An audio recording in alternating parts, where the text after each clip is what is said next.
limitations that we've seen really has been around the workforce. And so we have limited resources, and that's where technology starts to make its play.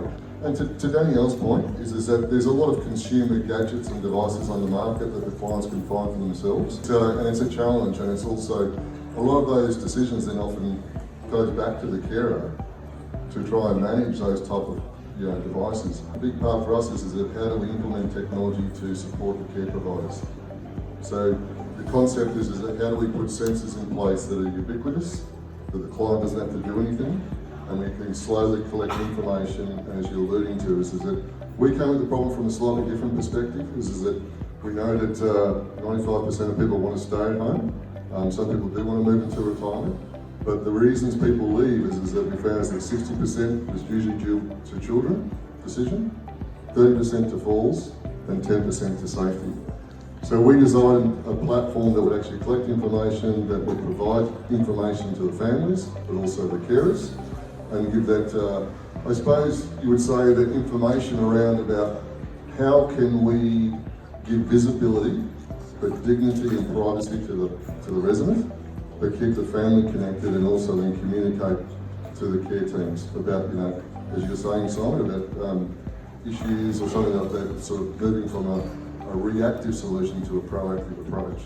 One of the first sort of things we start to see is that, really the customer in home care is the family. Right, it's the son or daughter, most likely the daughter. 85% of working women over the age of 45 are organising. I'm seeing a lot of men now, a lot of single sons. Yep, 70% of men. But we sort of find that sometimes they're trying to lean into just unobtrusive technologies, simple things, whilst they're trying to then navigate my aged care, whilst they're realising there's an escalating change in care.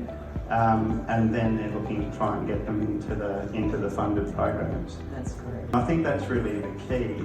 What you're leaning into is that for the devices to go into the home, we're seeing the ones that are actually being the most successful to enable this sort of more remote monitoring are the ones that are unobtrusive, that just meld into the background, that just become part of daily life. But then it's really about where do those alerts go to, like the families information going to, and that's the role then. Is it going to be sold? And people have a lot of issues around privacy. That's usually the kids are going, well, who's getting my data? What are they doing with it? Is it stored in Australia? Is it stored overseas? Are you selling my data?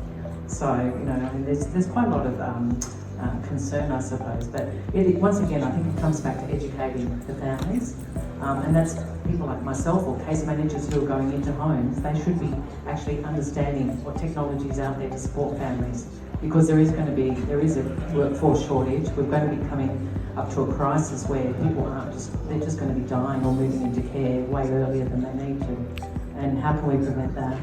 And every older Australian deserves dignity and respect in their final years, but how can we keep them at home safer and longer? And the key is innovation and technology, as well as good quality staffing.